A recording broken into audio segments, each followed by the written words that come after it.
Hallo Freunde, willkommen bei einer neuen Folge Anno 1800 Layout-Vorschläge. In dieser 7. Folge dreht es sich um Bier. Ich habe euch wieder drei Layout-Vorschläge mitgebracht, inklusive Item-Vorschläge für diese Produktionsstätten. Und wir schnacken nicht lange rum, wir legen einfach los. Bis gleich.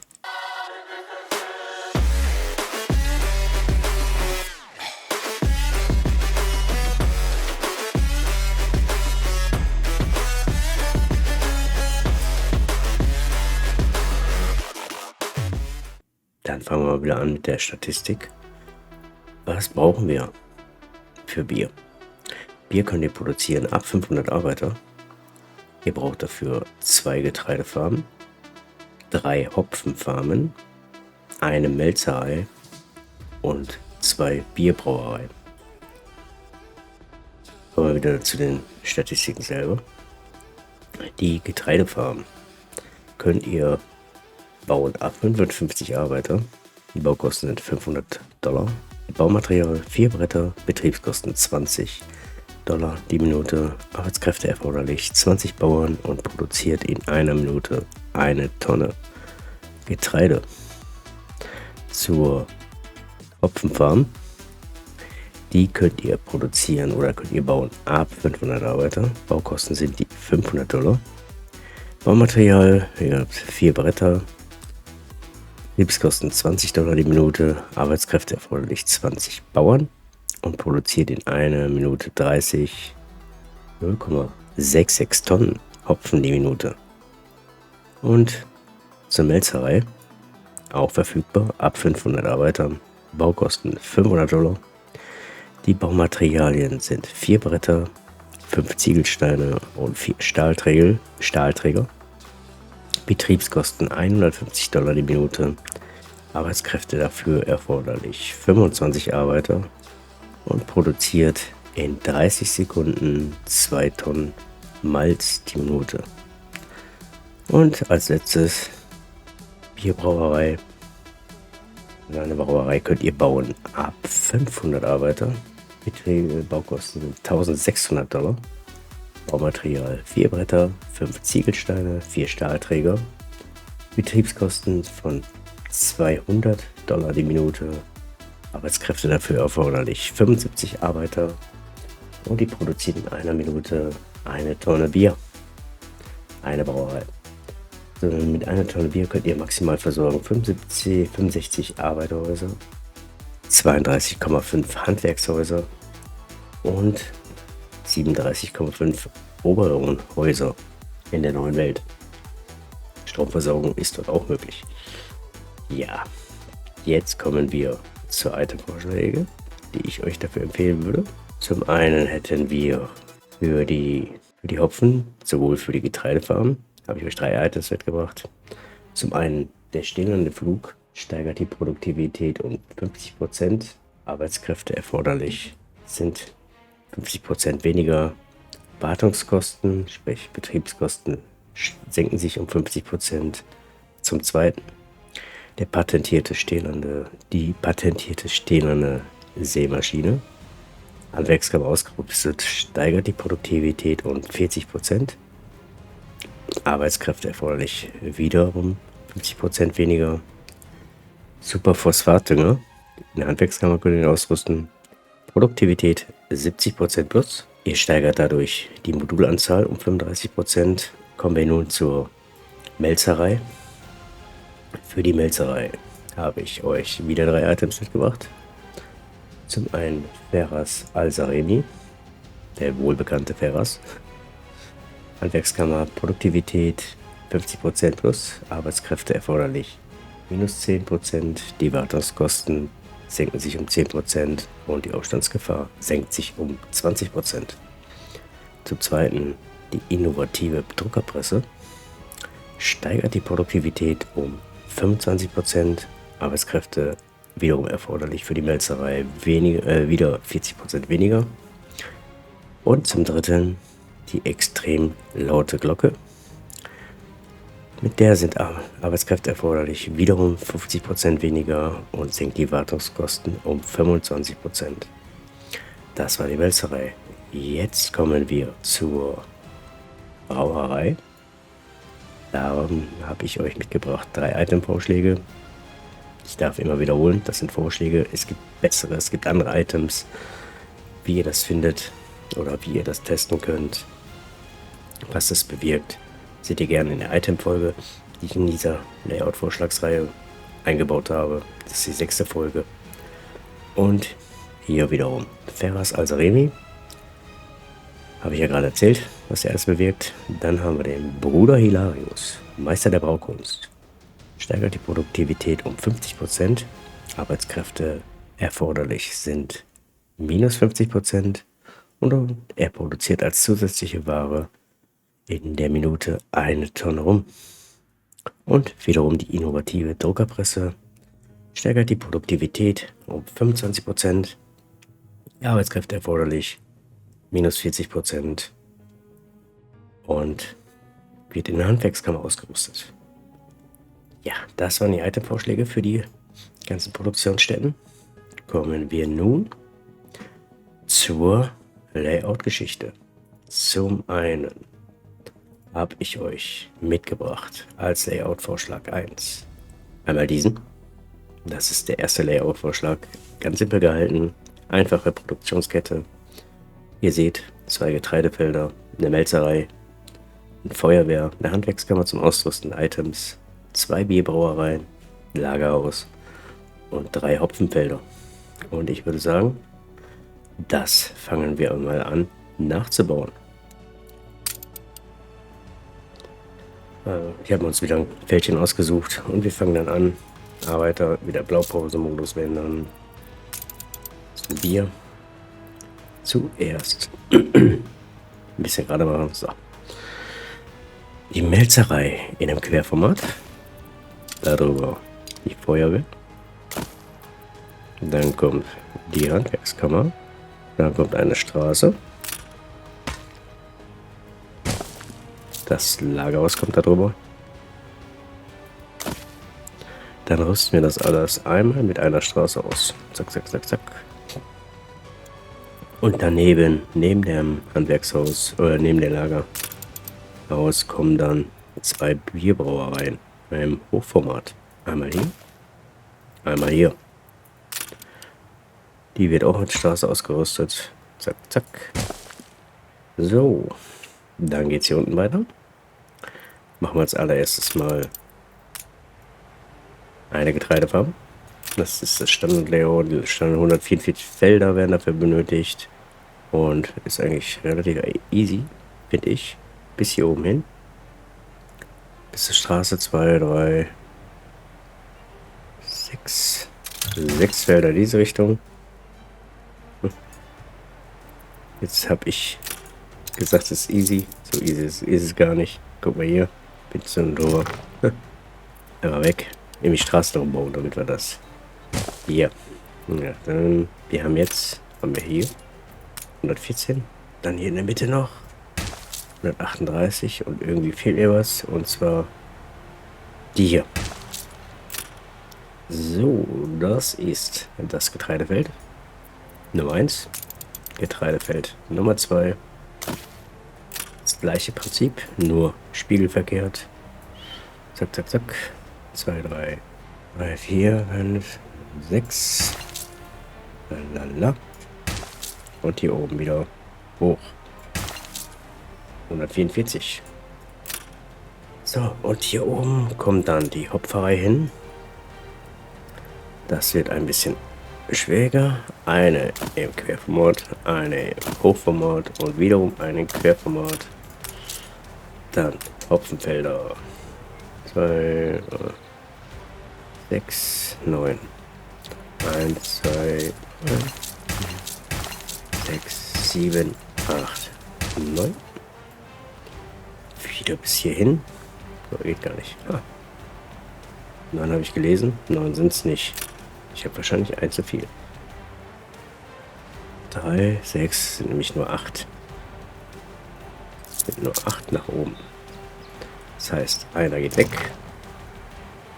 Und wiederum gehen hier dann welche hoch. Jetzt sind wir bei 96. Guck mal.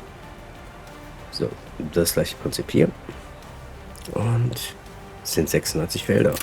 Dann kommt der mal 96 hier. Ja. Und dann hier in der Mitte. Führt ihr alle Felder einmal aus und geht hier oben einen Strich drüber. Müssten 96 sein. Guck, sind 96. Kommt hier eine schicke Straße drum. Somit haben wir dann einmal aufbauen, aufrüsten. Tada! Das ist das Standard-Layout Nummer 1. So sieht es ausgebaut aus. Es ist das normale, die normale Produktionsstätte. So sieht eigentlich, so sollte es aussehen. Er ist wie gehabt, klein handlich, lässt sie überall hinpacken.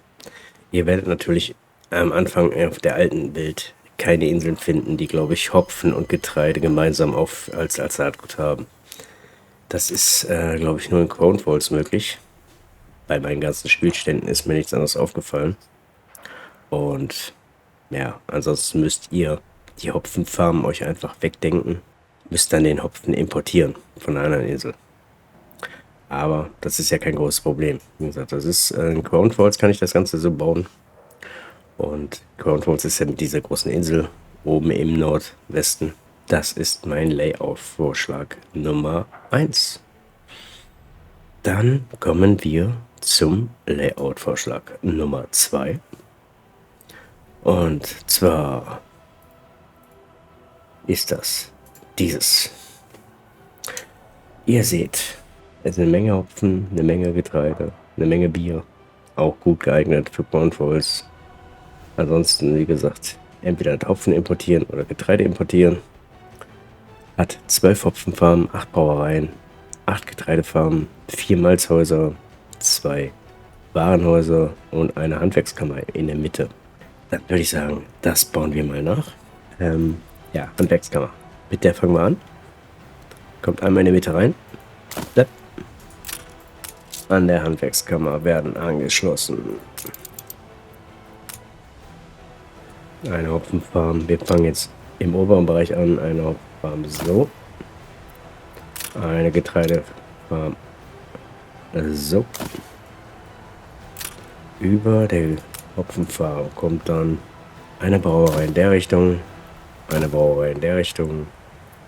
Wiederum eine Hopfenfarm. Ich hoffe, ich vergesse da nichts. 2. Eine Melzerei kommt hier rein. Im Hochformat. Und daneben dann wieder eine Getreidefarm. Das ist der Oberbereich. Dann eine Lagerhaus. Handwerkskammer hoch. 4 Felder. Die kommt dann hier hin. Über dem Lagerhaus. Ich hoffe, bei all dem Weber vergesse ich jetzt nichts. Eine Hopfenfarm. Hochformat. Einmal die Richtung. Damit eine Straße reinpasst da rein. Dann, wie gehabt, Brauerei. Eine Melzerei. Eine Hopfenfarm. Getreidefarm. Und wieder eine Getreidefarm. Dann in der Mitte, das bleibt so. Wahrscheinlich wegen den Straßen. Geht es hier unten unterhalb der Handwerkskammer weiter. Hopfenfarm. Ich weiß nicht, wie ich das alles zusammen verbinden soll.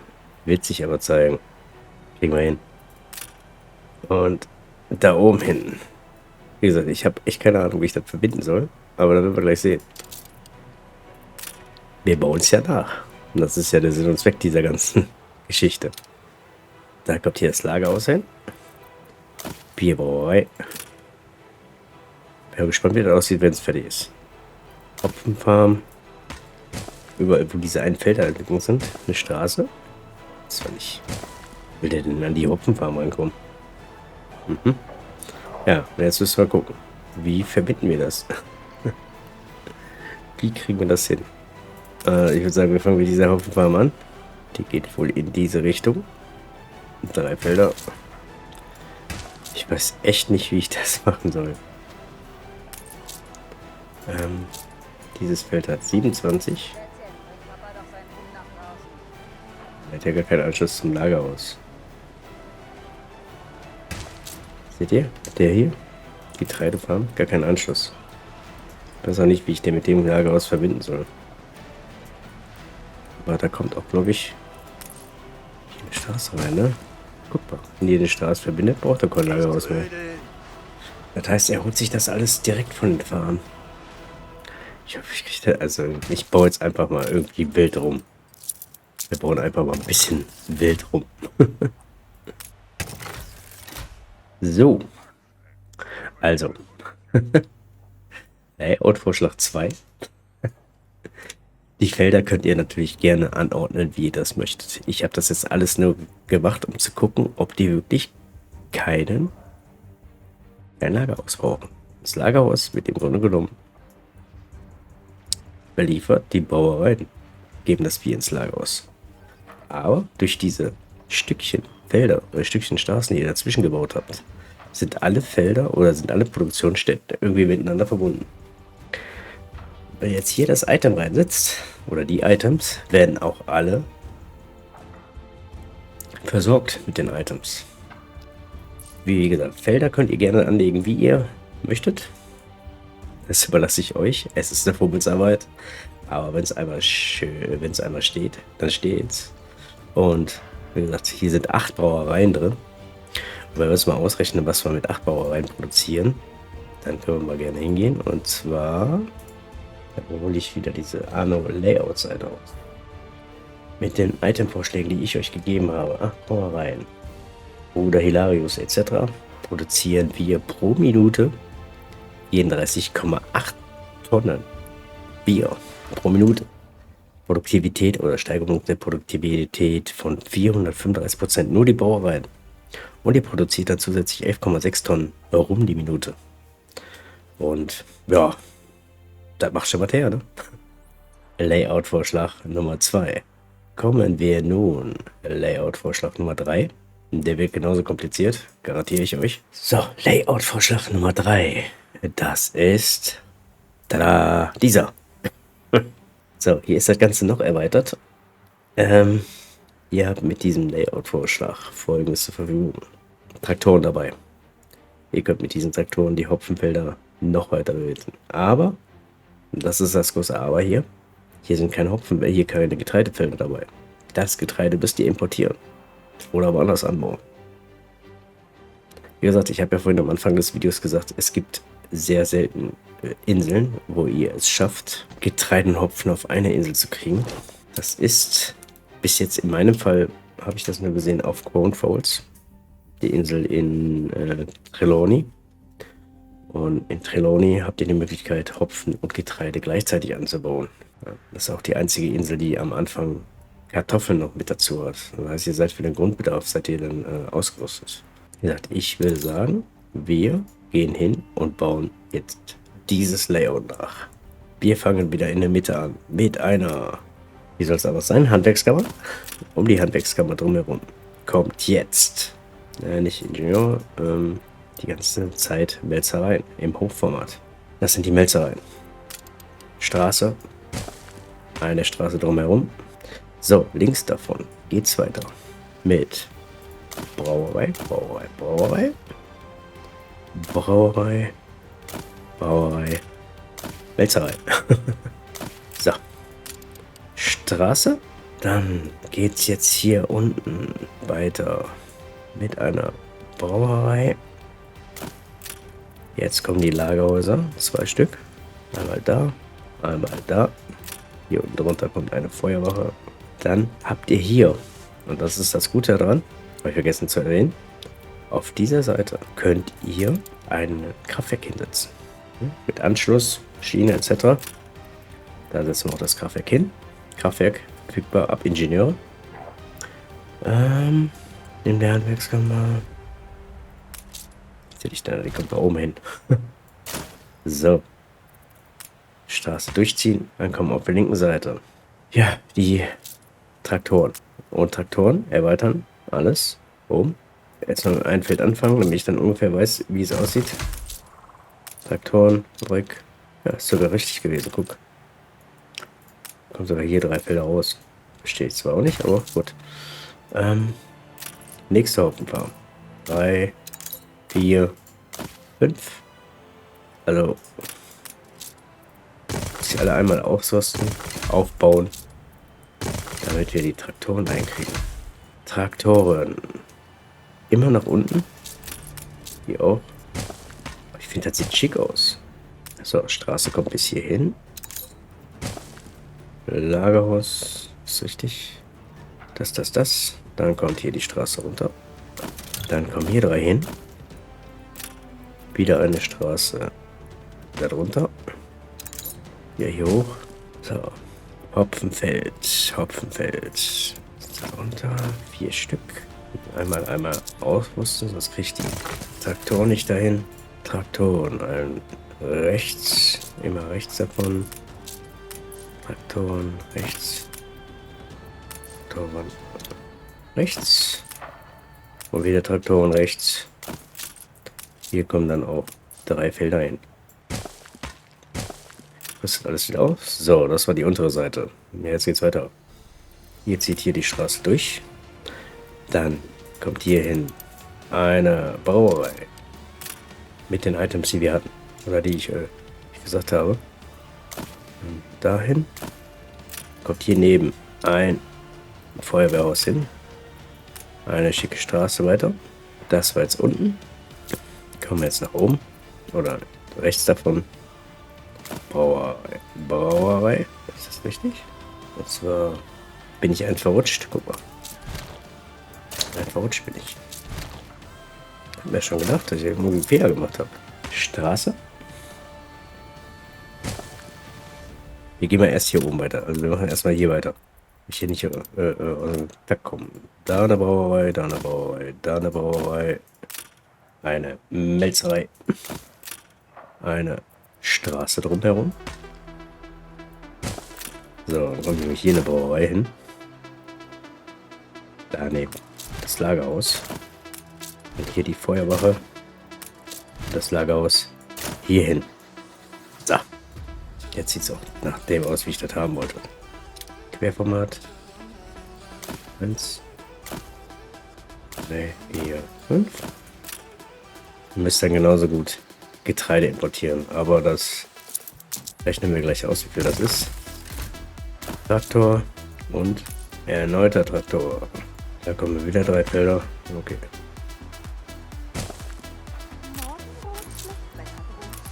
Was? Morgen wird schlecht Wetter drin. Okay. So, das war rechts. Jetzt geht's weiter links. Das ist aber im Grunde genommen das gleiche wie das hier. 1, 2, 3. Straße darum. Weiter. Brauerei. Ehrlich, mir gefällt das dritte Layout. Besser als das zweite Layout. Das zweite Layout war ein bisschen Chaos, aber hier sieht es ein bisschen strukturierter aus. Dann Lagerhaus. Dann die Straße. So, jetzt gehen wir erstmal hin und rüsten aus, damit wir die Felder kriegen. Jetzt geht's weiter. Jetzt müssen wir nämlich jedes Feld 144 Felder verpassen oder 144 Pfropfenfelder. Und ich würde sagen, wir gehen alles immer in diese Richtung. Wir können natürlich auch hier runter gehen. Ne? Ja, also, wie gesagt, ihr habt ja aufgrund dieser Produktivität. Und wir haben ja hier, wie viel haben wir hier? Wir haben hier 20 Brauereien drin. Mit 20 Brauereien und dem Item-Outfit, was ich euch gerade, oder die Item-Vorschläge, die ich euch gerade gegeben habe, habt ihr, ich rechne das Ganze wieder wie gehabt mit dieser Anno-Layout-Seite durch, mit 20 Brauereien produziert ihr 87 Tonnen Bier die Minute. 87 Tonnen. Zusätzlich 29 Tonnen Rum die Minute. Ihr braucht für dieses ganze Layout mit diesen Item-Vorschlägen für Brauerei keine Arbeitskräfte. Das heißt, diese Brauerei, die ihr alle gebaut habt, brauchen keine Arbeit als Arbeitskräfte, sondern Arbeitskräfte erforderlich minus 100%. Und ihr braucht als Rohstoff natürlich den Weizen. Das ist natürlich die Frage, wie viel Weizen werden dafür benötigt. Wenn ich zugrunde lege 20 Brauereien mal 2 Felder, das heißt 40 Getreidefelder. Und für diese 10 Melzereien braucht ihr jeweils 2 Getreidefarmen. Das heißt, ihr müsst 20 Getreidefarmen bauen. Standard-Getreidefarmen. Ohne Traktoren, ohne alles. Und diese 20 Getreidefarmen liefern euch 7,4 Tonnen Getreide. Das ist halt Layout Nummer 3. Aber wenn man es ausgebaut hat und schön macht, das sieht jetzt wüst aus, gebe ich echt offen und ehrlich zu. Aber wenn man die Hopfenfelder jetzt schön anlegt, dann sieht es besser aus. Items könnt ihr hier ausdrücken. Die Melzereien und die Brauereien werden damit beeinflusst. Die Hopfereien natürlich nicht. Oder die Hopfenfarmen nicht. Aber da haben wir noch eine Melzerei vergessen. Das ist dann mein Layout-Vorschlag Nummer 3. Ja, Freunde, das war Teil 7 meiner Layouts-Vorschlagreihe. In diesem Teil ging es um Bier. Wenn euch das Video gefallen hat, hinterlasst mir doch einen Kommentar, like das Ganze. Über ein Abo würde ich mich auch freuen. Und ich würde sagen, wir sehen uns dann im 8. Teil wieder. Da gehen wir dann in die Städteplanung. Da könnt ihr euch schon drauf freuen. Da werde ich mir Städtelayouts zurechtlegen für die alte Welt, für Crown Falls. Und ich würde sagen, bis zum 8. Teil. Macht's gut. Euer Kenny.